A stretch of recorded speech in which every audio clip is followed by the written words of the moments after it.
트레저와 함께 달려 Ready for action, let's go 추억 건물을 찾으러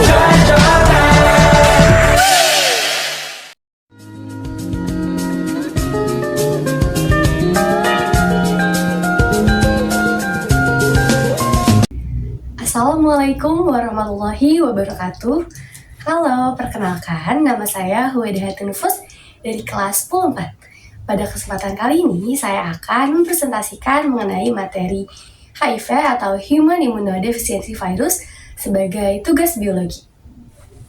Di sini saya akan memaparkan mengenai pengertian virus HIV, ciri dan karakteristik, struktur dan fungsi, penyebab, gejala, patofisiologi virus HIV, jenis virus HIV, jenis penyakit, penularan, pencegahan, dan cara pengobatannya.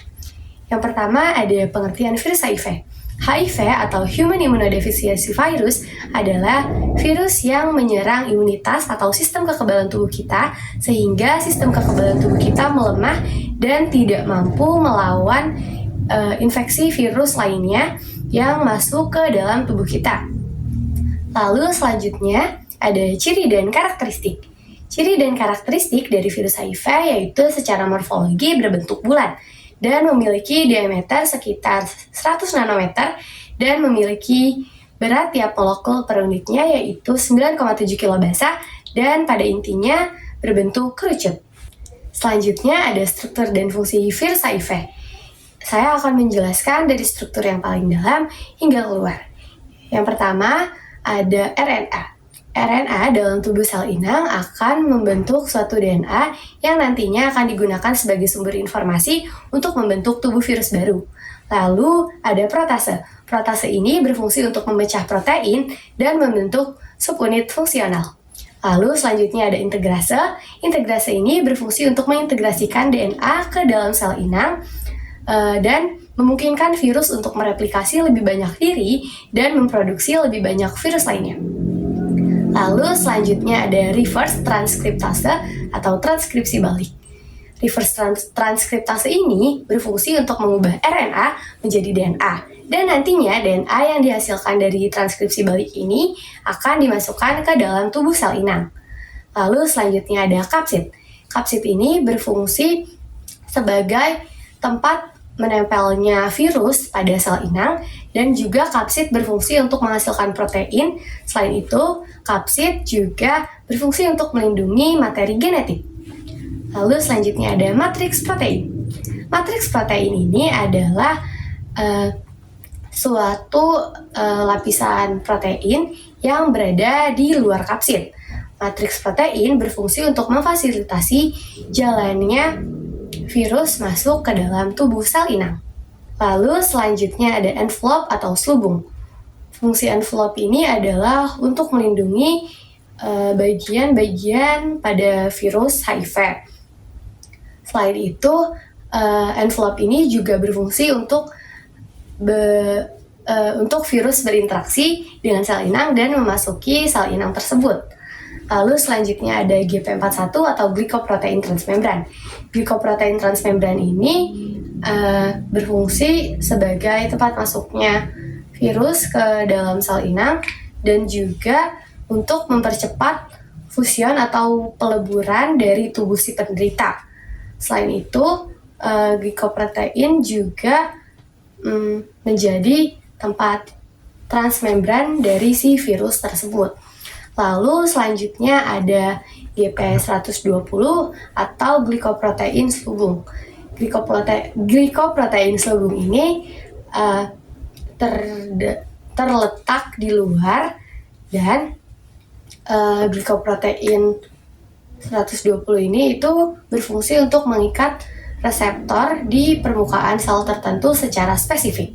Lalu ada penyebab virus HIV. Penyebab virus HIV yaitu yang pertama adalah melakukan hubungan seksual yang tidak aman, seperti tidak menggunakan alat kontrasepsi dan berganti-ganti pasangan. Selain itu juga menggunakan alat makan bersamaan dengan orang yang terinfeksi virus HIV, lalu menggunakan jarum suntik yang bersamaan. Biasanya orang yang mengkonsumsi narkotika jenis suntik ini itu bisa menggunakan jarum suntik bersama-sama. Ketika satu orang menggunakan jarum suntik tersebut dan satu orang tersebut terinfeksi HIV dan jarum suntiknya nanti akan digunakan kepada orang lain juga, otomatis orang lain akan lebih mudah tertular. Lalu selanjutnya itu ada juga disebabkan oleh terkenanya cairan dari orang yang terinfeksi virus HIV. Biasanya sebagai tenaga kesehatan kita juga harus mementingkan kesehatan dan menggunakan alat pelindung diri agar ketika kita kontak langsung itu tidak terkena cairan yang terinfeksi suatu virus, termasuk virus HIV ini. Lalu juga ada transfusi darah yang alatnya tidak steril, atau kita tertusuk oleh jarum yang habis dipakai oleh orang yang terinfeksi virus HIV. Lalu selanjutnya ada gejala virus HIV, di mana gejala virus HIV ini terbagi menjadi beberapa tahap, yaitu ada tahap 1, tahap 2, dan tahap 3. Tahap 1 atau infeksi akut adalah tahap yang terjadi sekitar 2-4 minggu setelah seseorang tersebut terinfeksi virus HIV. Dan biasanya orang yang terinfeksi virus HIV itu tidak sadar bahwa ia sudah terinfeksi virus tersebut karena biasanya gejalanya itu seperti gejala flu biasa dan bisa hilang dan kambuh dengan sendirinya. Biasanya gejalanya itu meliputi munculnya ruam di kulit, sakit kepala, sakit perut, sakit tenggorokan dan sariawan, pembengkakan kelenjar getah bening, terus juga nyeri sendi dan nyeri otot, muntah, dan lain sebagainya. Lalu ada tahap kedua atau masa laten atau juga infeksi kronis. Biasanya infeksi kronis ini atau tahap laten terjadi sekitar beberapa dekade setelah seseorang terinfeksi virus HIV. Dan pada masa laten ini biasanya virus tersebut akan semakin merusak sistem kekebalan tubuh dan membuat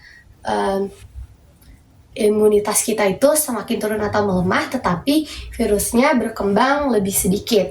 Biasanya itu gejalanya kurang lebih sama seperti tahap 1, yaitu sakit kepala, sakit tenggorokan, terus juga berat badannya menurun, berkeringat di malam hari, terus juga batuk, ada herpes zoster atau cacar api. Selain itu juga sama tadi kayak tahap 1 ada pembengkakan kelenjar getah bening, lalu diare. Terus yang terakhir adalah tahap ketiga. Tahap ketiga itu adalah AIDS atau Acquired Immunodeficiency Syndrome.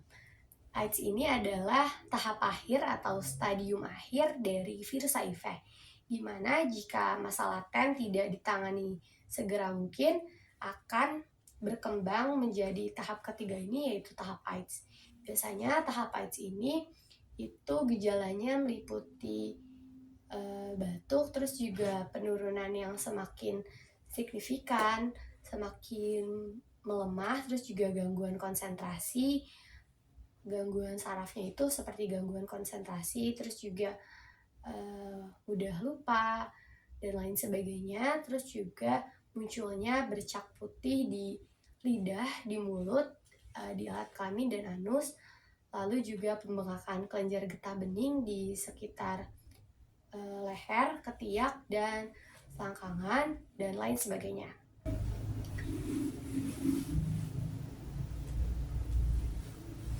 Lalu selanjutnya di sini saya akan menjelaskan patofisiologi dari virus HIV. Patofisiologi ini disebabkan oleh beberapa hal, yaitu yang pertama ada hubungan seksual dengan pasangan yang berganti-ganti dengan seseorang yang terinfeksi virus HIV. Lalu yang kedua itu ada transfusi darah yang terinfeksi virus HIV. Lalu juga tertusuk jarum suntik bekas penderita HIV, dan juga ibu hamil yang menderita virus HIV ini. Lalu di bagian yang seksual tersebut nantinya karena kita berganti-ganti pasangan, nantinya itu sperma akan terinfeksi dan masuk ke dalam tubuh pasangan lewat membran mukosa vagina, anus yang lecet, dan luka. Lalu dari transfusi darah yang terinfeksi HIV, nantinya virus masuk ke dalam peredaran darah dan invasi sel target, sama seperti sperma yang masuk ke mukosa vagina lewat luka atau lecet. Lalu yang tertusuk jarum bekas penderita HIV, nanti virusnya itu akan masuk ke dalam tubuh lewat luka. Jadi ketika kita terdapat luka atau lecet dan lain sebagainya, itu akan lebih memudahkan si virus-virus tersebut masuk ke dalam tubuh kita. Lalu yang ibu hamil penderita HIV ini itu biasanya juga bisa menularkan virusnya melalui cairan ASI dan menularkan kepada anaknya tersebut. Nanti dari keempat penyebabnya ini itu akan masuk ke peredaran darah dan akan menyerangkan T helper atau CD4, makrofag, dan sel B, di mana hal tersebut adalah sel darah putih atau limfosit yang sangat penting untuk melawan infeksi virus yang masuk ke dalam tubuh kita. Lalu nantinya T helper CD4, makrofag, dan sel B akan terjadinya perubahan struktural akibat transkripsi RNA plus DNA dan membentuk provirus. Dan nantinya T helper atau CD4, makrofag, ataupun limfosit B itu akan mengalami kelumpuhan karena ia belum mengenal virus HIV sehingga tidak mampu melawan virus tersebut. Lalu setelah mengalami kelumpuhan, sel-sel tersebut mengalami kelumpuhan, nantinya membuat sistem kekebalan tubuh kita ini menjadi menurun atau melemah. Dan dari sistem kekebalan tubuh yang menurun atau melemah akan terjadi infeksi oportunistik. Infeksi oportunistik adalah infeksi yang disebabkan oleh bakteri, virus, jamur, dan lain sebagainya yang membuat sistem kekebalan tubuh kita itu melemah. Lalu infeksi oportunistik itu dapat menyerang sistem GIT atau sistem pencernaan, lalu sistem integumen atau yang berkaitan dengan kulit kita, lalu sistem reproduksi, sistem respirasi atau pernapasan kita, dan sistem neurologi atau sistem saraf kita. Dari sistem GIT ini, virus HIV akan tambah juga kuman Salmonella, Clostridium dan Candida yang nantinya akan menginfeksi saluran pencernaan karena sistem GIT itu berkaitan dengan pencernaan sehingga menjadi peningkatan peristaltik. Peningkatan peristaltik itu adalah meningkatnya gerakan otot pada usus kita. Dan sehingga menyebabkan diare dan perubahan eliminasi BAB, gangguan nutrisi, terus gangguan kekebalan tubuh, resiko kekurangan volume cairan yang disebabkan oleh infeksi oportunistik ini melalui sistem pencernaan atau sistem GIT. Lalu yang integumen atau yang berkaitan dengan kulit itu akan menimbulkan gejala herpes zoster atau cacar api, dan herpes simplex atau herpes genital atau infeksi virus cacar yang menyerang kelamin. Lalu nantinya dari integumen yang berkaitan dengan kulit tersebut dan dari herpes zoster, herpes simplex itu akan terjadi dermatitis serebika di mana munculnya ruam kemerahan dan juga bersisik pada kulit kita. Bersisik, fokutis, kulit kering, dan mengelupas atau eksema. Dan terjadi psoriasis. Psoriasis ini adalah dimana kita itu seperti ada bercak bersisik putih seperti ketombe, tapi itu adanya di bagian kulit tubuh kita, bisa juga di bagian kulit kepala dan lain sebagainya. Dan resikonya itu mengalami kerusakan integritas kulit. Lalu infeksi oportunistik yang menyerang sistem reproduksi nanti akan adanya virus atau bakteri kandiasis yang akan menyerang ulkus genital atau menyebabkan kita itu pada alat kelaminnya itu menjadi rusak. Dan sama ulkus genital itu juga pastinya akan beresiko merusak integritas kulit. Dan nantinya dari si integumen ini tuh bisa terapi trimethoprim sulfame, di mana nantinya itu akan munculnya ruam, papula atau jerawat, dan makula merah muda. Nantinya ketika muncul papula dan lain sebagainya itu akan menimbulkan rasa nyeri. Lalu infeksi oportunistik yang menyerang sistem respirasi atau sistem pernapasan itu akan munculnya bakteri Mycobacterium TB atau TBC atau yang biasa kita kenal dengan tuberkulosis. Dan nantinya tuberkulosis itu akan menjadi penyakit PCP atau pneumonia pneumocystic, di mana penyakit tersebut akan menimbulkan gejala seperti demam, batuk non-produktif, dan nafas yang pendek. Lalu nantinya itu akan terjadi hipertermi atau peningkatan suhu tubuh, lalu juga akan terjadinya pola nafas yang tidak efektif dan pembersihan jalan nafas kita. Lalu infeksi oportunistik yang menyerang sistem neurologi atau sistem saraf pada tubuh kita, nantinya akan adanya bakteri Cryptococcus yang menyebabkan penyakit meningitis Cryptococcus, di mana penyakit meningitis Cryptococcus ini adalah ketika kita mengalami perubahan mental, kejang, kaku kuduk, kelemahan, mual, kehilangan nafsu makan, demam, panas, dan pusing, dan yang nantinya akan beresiko tinggi mengalami cedera, gangguan nutrisi, dan kebutuhan tubuh, dan resiko tinggi kekurangan volume cairan dan intoleransi aktivitas, di mana kita menjadi lebih sulit untuk bisa beraktivitas. Selanjutnya, itu ada jenis virus HIV. Jenis virus HIV itu terbagi menjadi dua, yaitu ada tipe 1 dan tipe 2. Di mana HIV tipe 1 ini adalah tipe yang sangat mudah untuk ditransmisikan dan tipe yang paling banyak menginfeksi banyak manusia. HIV tipe 1 ini viral load itu adalah jumlah virus yang terdeteksi dalam darah.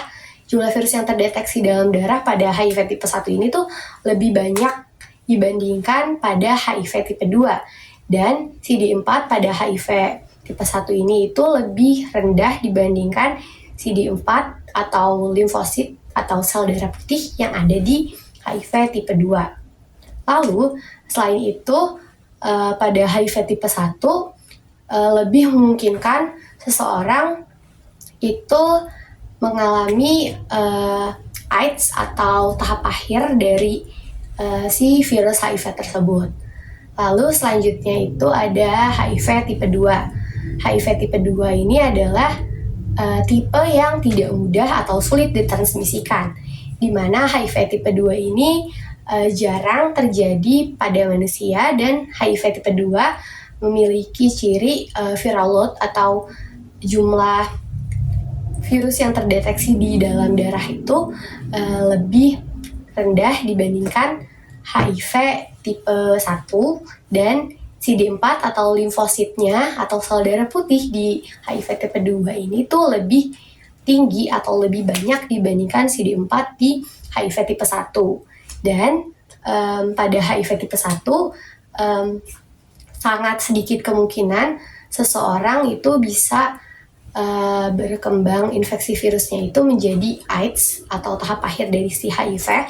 Dan jika memang memungkinkan untuk terjadi AIDS, biasanya itu tidak terjadi seumur hidup dan munculnya AIDS-nya itu akan berlangsung lama atau akan lama dari virusnya akan masuk menjadi AIDS itu akan waktunya, tahapnya, jangkanya itu lama.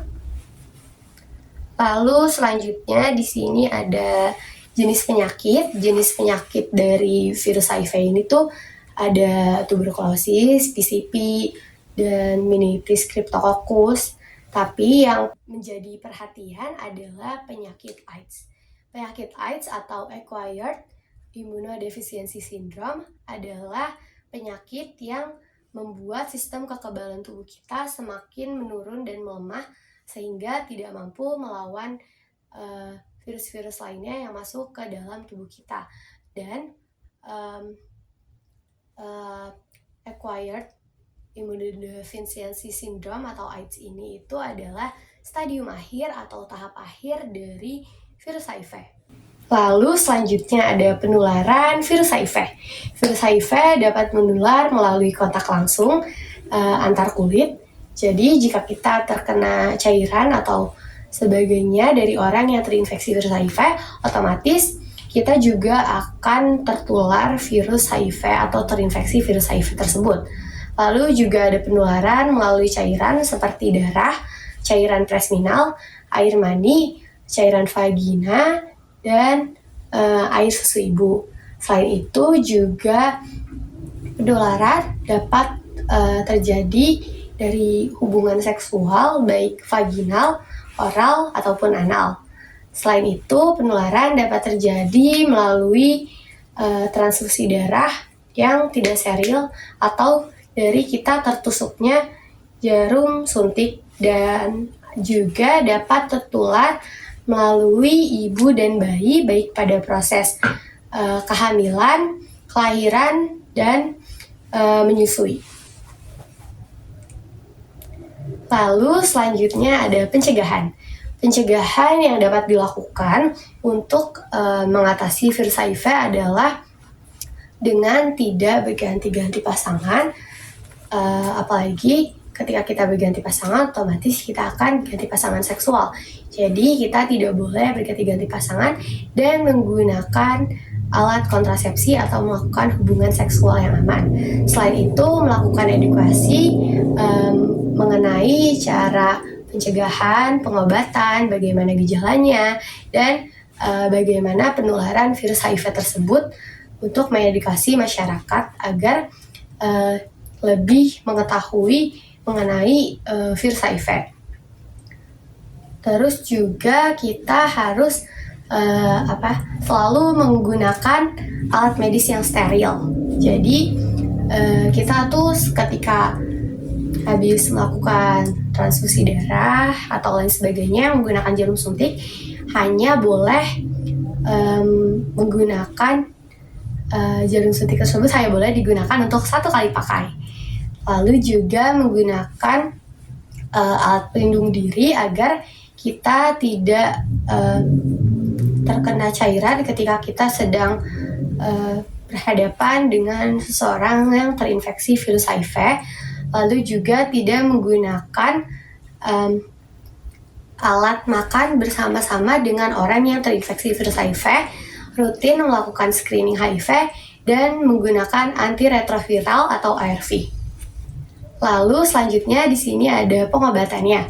Pengobatannya itu adalah dengan menggunakan ARV atau antiretroviral, di mana ARV ini dapat digunakan untuk memecah CD4 dan mencegah virus tersebut menjadi lebih banyak lagi, dan ARV ini dapat juga digunakan untuk ibu hamil, dan pengobatannya itu harus dilakukan secara rutin sesuai jadwal setiap harinya. Sekian presentasi dari saya mengenai materi HIV atau Human Immunodeficiency Virus. Kurang lebihnya mohon maaf. Terima kasih. Wassalamualaikum warahmatullahi wabarakatuh.